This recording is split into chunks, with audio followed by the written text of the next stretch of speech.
Je suis Valérie Trossini-Désert et je suis à l'initiative du guide Zéphyr, l'idée étant née en 2011. Et la première version du guide Zéphyr que vous voyez à l'écran était au départ un livre qui est sorti en 2012. Et tout de suite après, en 2013, on n'a fait que des formes digitales et une gamme s'est peu à peu constituée sur ces 10 dernières années. Pourquoi finalement on a eu besoin de faire le guide Zéphyr? Je vais montrer cette vidéo. Bien, c'est vrai que les médecins font parfois des erreurs. Anna, on va redoubler d'attention pour arranger ça. Vous avez un inhalateur? Tout le temps, j'en utilise un par semaine. Vous l'utilisez correctement? J'ai l'air si idiote que ça. Non. Je peux voir comment vous vous en servez?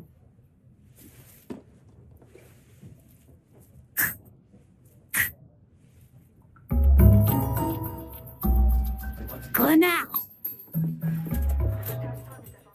Donc là, je vous ai montré une petite vidéo qui était sortie dans une série télévisée bien connue, qui était le Dr House, qui montre un médecin qui demande à sa patiente de lui montrer comment elle prend son inhalateur. Et là, vous voyez, c'est caricatural, mais pas que, parce qu'on a déjà vu des cas comme ça, où finalement cet inhalateur est pulvérisé dans le cou comme un parfum. Donc ça, c'est l'erreur la plus caricaturale. Mais en fait, il y a de très nombreuses erreurs. Ça, cette vidéo, c'est pour vous illustrer en fait le problème de ces inhalateurs qui sont en fait pas correctement utilisés par les patients. Sur le marché, il y a de très nombreux dispositifs et donc c'est difficile de s'y retrouver, lequel choisir. Et c'est pas si simple de prendre un inhalateur. Finalement, on peut partir du postulat de dire Ventoline, c'est très facile à prendre. Non, parce que vous voyez l'exemple de la vidéo, c'est que c'est pas facile à prendre, donc il y a beaucoup de mésusages. Actuellement, sur le marché, il y a 64 médicaments sur le marché. Quand j'ai commencé à faire le guide Zéphyr, on était autour de 50.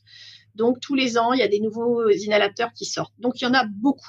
Et donc, l'idée, c'était de dire, face à ce problème, très nombreux dispositifs sur le marché, c'est pas simple à utiliser et il y a beaucoup d'erreurs. Donc, face à ces trois constatations, on a eu l'idée de faire le guide Zéphyr. Le guide Zéphyr, maintenant, ça fait 10 ans qu'il existe. Et c'est toute une gamme. Donc, le guide Zéphyr, c'est d'abord toute une version digitale. On peut se connecter de son smartphone, de son ordinateur, de sa tablette.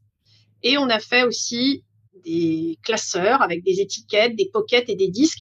Donc, c'est un outil qui a été fait pour répondre à une problématique des médecins, des patients et donc des médecins face à leurs patients. Là, vous avez la solution Zéphyr, digital disque.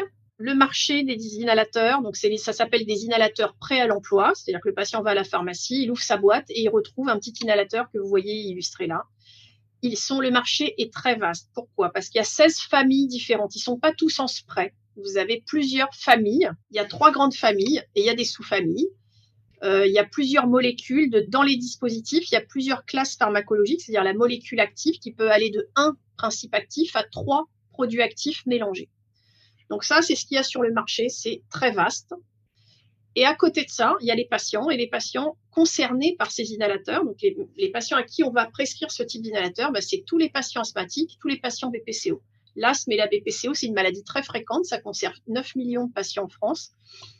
Et la pierre angulaire du traitement, c'est pas un comprimé à avaler avec de l'eau, c'est l'inhalateur. Et donc en France, pour toucher cette population, il y a 41 millions d'unités vendues par an, ce qui représente 1 milliard d'euros. Il y a 3 grandes familles. Il y a les aérosols doseurs pressurisés, ce qu'on appelle communément un spray. Et là, si je donne l'exemple de la ventoline, tout le monde sait à peu près à quoi ressemble un flacon de ventoline. Dans ces familles, il y a des sous-familles. Par exemple, il y a ceux qui sont auto-déclenchés. Il y a ceux qui ont la chambre d'inhalation intégrée. Donc, même au sein d'une famille, c'est divisé en plusieurs familles. Donc ça, c'est la première grande famille, c'est les sprays. La deuxième grande famille, c'est les inhalateurs de poudre. Et là aussi, il y a des sous-familles avec les gélules ou alors les multidoses. Et la troisième grande famille, c'est les inhalateurs de Brumisa.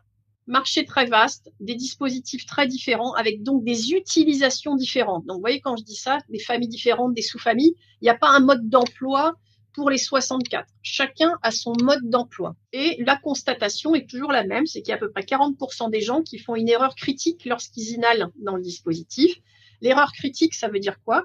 Ça veut dire que j'ai tellement mal pris le produit que le produit n'arrive pas dans l'arbre trachéobronchique, c'est-à-dire sa cible, puisque c'est quelque chose que j'inhale, ça doit bien arriver dans le poumon, c'est ça l'objectif. Donc marché très vaste, marché très hétérogène dans les types d'inhalateurs vendus, donc des modes d'emploi différents et beaucoup de mésusages. quand il revoit son patient en consultation et qu'il dit « Comment ça va, monsieur ?» quand il fait la consultation de suivi de son asthme ou la consultation de suivi de sa BPCO, ben, le patient il peut dire « Ah non, ça va pas du tout, là, ce que vous m'avez prescrit, ça marche pas, etc. » Donc, le médecin doit déjà commencer par faire, ce qu'il doit faire en consultation, c'est vérifier la bonne prise de son inhalateur. Ce qu'on ne fait pas quand c'est un traitement qu'on donne en comprimé. Le comprimé, on suppose qu'il l'a pris. Donc là, ce qu'on doit vérifier, il y a ces deux choses qu'on doit vérifier avec les traitements inhalés, c'est est-ce que le patient l'a pris, parce qu'il peut aussi l'avoir posé sur sa table de nuit et ne l'avoir jamais pris. Donc, c'est ce qu'on appelle l'observance.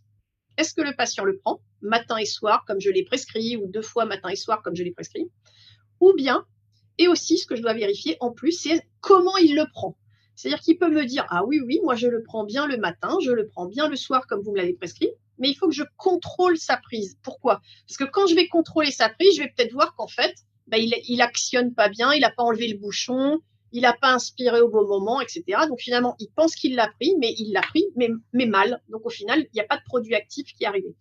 Donc ça, c'est ce qu'on doit checker habituellement en consultation. Or, les consultations sont assez courtes, 15 à 20 minutes par consultation.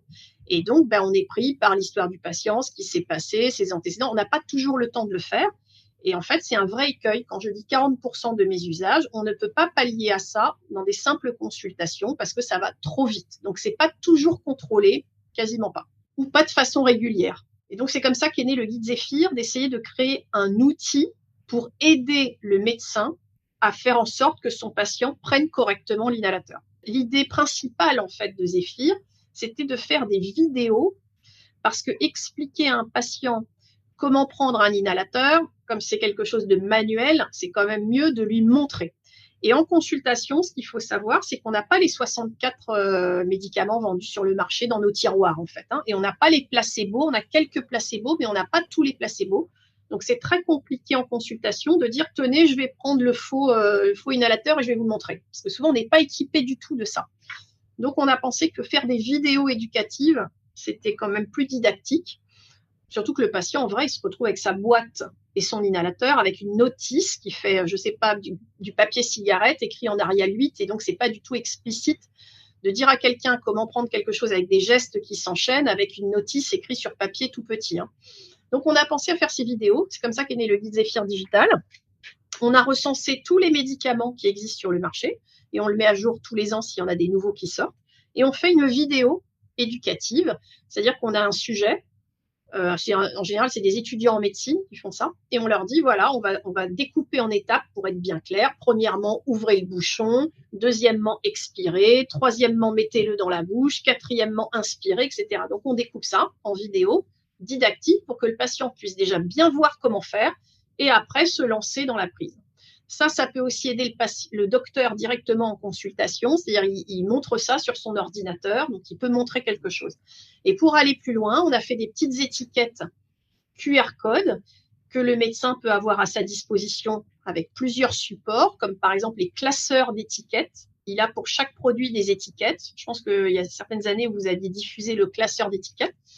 Et donc, ça permet au médecin, pendant sa consultation, de coller une étiquette sur l'ordonnance. Ça veut dire que, par exemple, le médecin prescrit Ventoline et à côté, il va mettre l'étiquette QR code qui renvoie à la vidéo Ventoline. Comme ça, sur le même support qui est l'ordonnance, on a la prescription médicale et on a l'accompagnement thérapeutique qui va avec pour essayer de faire en sorte que le patient ait toutes les informations et les éléments pour prendre correctement son inhalateur et le faire chez lui, en flashant le QR code avec son smartphone, par exemple. Il faut savoir que Zéphyr a eu tellement de succès que Vidal a repéré Zéphyr. Et maintenant, si vous allez sur Vidal et que vous écrivez Ventoline, vous allez avoir la petite vidéo Zéphyr qui est accolée à la fiche médicament Vidal. Autre dans la gamme, donc on a ces petits QR codes, mais on a aussi fait le disque. Le disque, c'est vraiment à destination des médecins, ceux que vous allez voir à l'hôpital, que ce soit des internes, des étudiants en médecine, les externes, les internes, les PH, les médecins titulaires, les professeurs. Et donc ça, c'est un format qui est un format pocket, qui a 2 faces. Sur une face, ça permet en fait aux médecins de voir quels sont, puisque je vous ai dit qu'il y en a 64 sur le marché, qu'on peut les classer par type de dispositif. Est-ce que c'est un spray? Est-ce que c'est un spray autodéclenché? Est-ce que c'est une poudre? on peut les classer par dispositif, mais on peut aussi les rechercher par classe. Qu'est-ce qu'il y a dedans? En fait, quand le médecin prescrit un inhalateur, il a dans la tête la molécule qu'il veut prescrire. Est-ce qu'il veut prescrire un corticoïde? Est-ce qu'il veut prescrire un bronchodilatateur? Est-ce qu'il veut prescrire les deux à la fois? Donc, il sait d'abord quelle est la classe ou les classes médicamenteuses qu'il doit prescrire en fonction du tableau clinique du patient qu'il a devant lui. Et ensuite, il va choisir l'inhalateur qui correspond. Qu'est-ce qui correspond le mieux au patient? Et il peut choisir, parfois, ce qui est mieux, c'est de choisir avec le patient vers quel dispositif il veut aller. Pour choisir facilement, le disque, vous voyez, il y a deux faces. Donc, il va d'abord rechercher par classe. Je veux un corticoïde. Et donc là, il va se mettre sur la case parce que le disque tourne. On peut tourner dans un sens pour chercher la classe. Et dans l'autre sens, je vais chercher par dispositif. Par exemple, je veux chercher les sprays et je vais avoir toute la liste des sprays. Mais je vais vous le montrer en vrai. Vous avez une face où vous allez rechercher par classe thérapeutique. Donc, par exemple, si je cherche que je suis le docteur qui doit prescrire et je sais que je dois prescrire un corticoïde, je fais tourner et je me mets devant corticoïde. Et là, en petit, vous voyez écrit toute la liste des corticoïdes, Accorspray, Alvesco, Becomecasone, Becotide, Flixotide, Asmanex, Miflazone. Tout ça, c'est la liste de ce que je peux prescrire. Et puis, si vous tournez de l'autre côté, la roue, elle tourne aussi, et vous pouvez dire, bon, moi, mon patient, je sais que lui, les sprays, ça lui convient pas. Il faut que je trouve en gélules, c'est-à-dire des gélules qu'on écrase et qu'après on inhale. Donc, je vais sur inhalateur de poudre, par exemple, en gélule unidose. Et là, je vais trouver la liste de tout ce qui existe. Et vous allez voir que ces noms, ils ont des couleurs différentes. Par exemple, le premier, c'est Atectura. Il est écrit en gris. Donc, si je regarde ici, vous avez une petite liste de couleurs. Si je prends le gris, eh ben, je vois que c'est une triple thérapie. Voilà. Donc, vous avez aussi, on a fait le rappel des noms et les couleurs, vous renvoyez à ce qu'il y a comme molécule, à quel type de molécule il y a dedans. Et c'est une taille qui va dans une poche de blouse. Et alors, vous avez aussi un QR code sur le disque. Et ce QR code, il renvoie au guide Zéphyr en totalité, le guide Zéphyr digital, où vous allez pouvoir trouver dessus toute la liste des médicaments, les fiches techniques pour chaque médicament, les QR codes pour chaque médicament. Si les médecins vous demandent des QR codes pour les vidéos, eh ben, vous pouvez leur dire que sur toutes les versions digitales, que ce soit smartphone, que ce soit web, chaque fiche de médicament, en haut de la fiche de médicament, il y a des petits onglets où vous allez retrouver les QR codes que vous pouvez imprimer pendant la consultation, soit par planche de 1, soit par planche. Donc, vous pouvez retrouver les QR codes sur les versions digitales. Et donc, le guide Zéphyr, en fait, c'est pour s'y retrouver dans la jungle, ce qu'on appelle la jungle des thérapeutiques inhalées, c'est-à-dire pour aider le médecin lors de sa consultation. Qu'est-ce qu'il peut prescrire en fonction de ce qui existe sur le marché par classe et par dispositif? Donc, il a la liste, mais il a également, donc ça, c'est ce que fait très vite le disque, mais il peut aller aussi sur la version digitale et là avoir beaucoup plus d'informations, puisque sur la version digitale, il peut trouver le produit et tout ce qui concerne le produit, c'est-à-dire est-ce que ce produit, combien il y a de doses, quel est le dosage, est-ce qu'il y a des effets secondaires, etc. Il va avoir toutes les caractéristiques du produit et il va avoir le mode d'emploi en vidéo avec une petite vidéo accrochée à la fiche et au QR code. Et il peut aussi croiser les données, par exemple, un peu ce que fait le disque, mais sur la version digitale, c'est qu'est-ce que j'ai comme choix par molécule et par dispositif donné.